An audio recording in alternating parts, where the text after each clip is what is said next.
Hi, I'm Lua, but you can call me Louie. I use he, him pronouns, and I live in Fairfax, Virginia.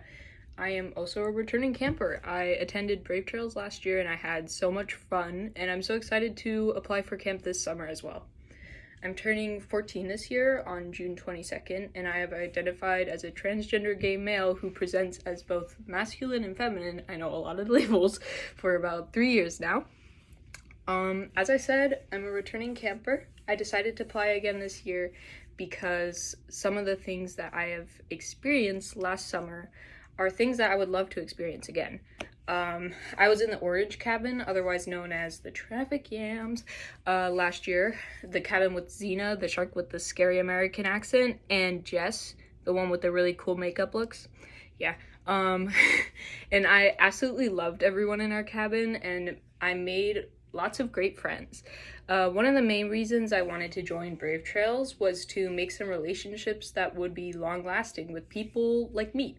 Gay. I ended up leaving camp with a lot of new queer buddies, and I left camp with plenty of fun memories that will stay with me for years. I'm also excited to feel that overwhelming support from my peers and camp counselors. I think one of my favorite experiences from camp last year was raising the trans flag, and going around in a circle sharing like what the flag meant to each and every one of us. So never in my life have I been surrounded by that many trans people. In fact, that was the first time around other transgender adults who showed me what the future could look like for me, what it could hold. Um, I was allowed to experiment with names and pronouns without feeling uncomfortable. Switching names at camp was like commenting on the weather. Like it would be like, "Oh, I want to try out the new name Jeff," and then there would be like, "For sure, I like that. How was your day, Jeff?" It was very supportive. I really liked it. Moving on to the next question. Brave Trails kind of gave me the courage to go through the next school year correcting people on pronouns, standing up for myself, and even telling teachers about my preferred name and pronouns. Um, since being at camp, I continue to help others at school find their true identity. I love helping people find what name and pronouns make them feel like themselves and helping them embrace those titles. I also did a essay on how to make Virginia a safer place for transgender youth as a response to the transgender model student policies that were being discussed. They aren't great. So yeah, I did an essay about that. Last year, I believe my PTA group was focused on the erasure of asexuality, aromanticity, I believe, intersexuality, pansexuality, bisexuality, within the media.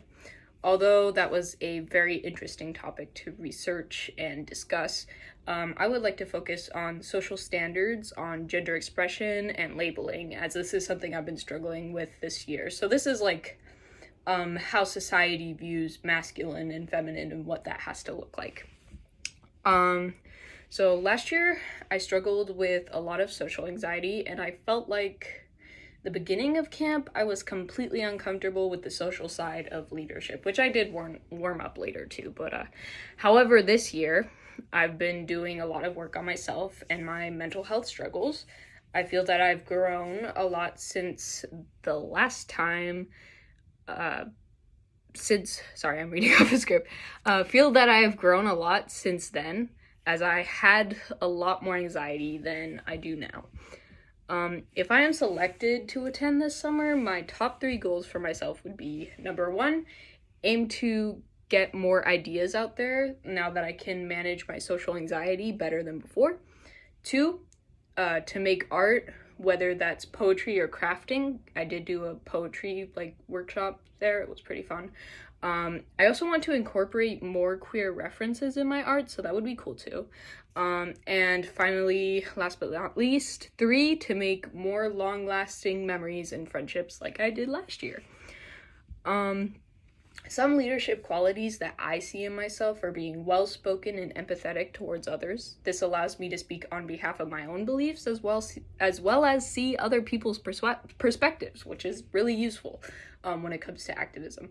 Last year, one of my favorite workshops was the drag workshops. I unfortunately only got to participate once in the workshop, but I enjoyed the time spent trying different costumes and makeup looks. It was a lot of fun. As I said before, my anxiety levels have gotten a lot better. So as for the noise levels of camp and the high energy environment, I have a lot more coping skills for when I get overwhelmed. And I also know that camp provides earplugs for loud events, so I will utilize those too. As for the electronic free zone, I like being able to take a nice break from everything. The only thing that really bothered me last year was the fact I couldn't listen to my music all the time. As soon as I got back into the car, like on the way back, I listened to my playlist on full blast, because that's the longest I've gone, like, without my precious Spotify. I now use Apple Music because I don't have to listen to ads, but you know what I mean. Overall, I really hope that I can attend Brave Trails again this year because I loved every second of last summer and would love to relive that again. Thank you, Brave Trails, for taking me in last summer. I really appreciate what you guys have done for me, and I hope to get another chance to make more memories with you.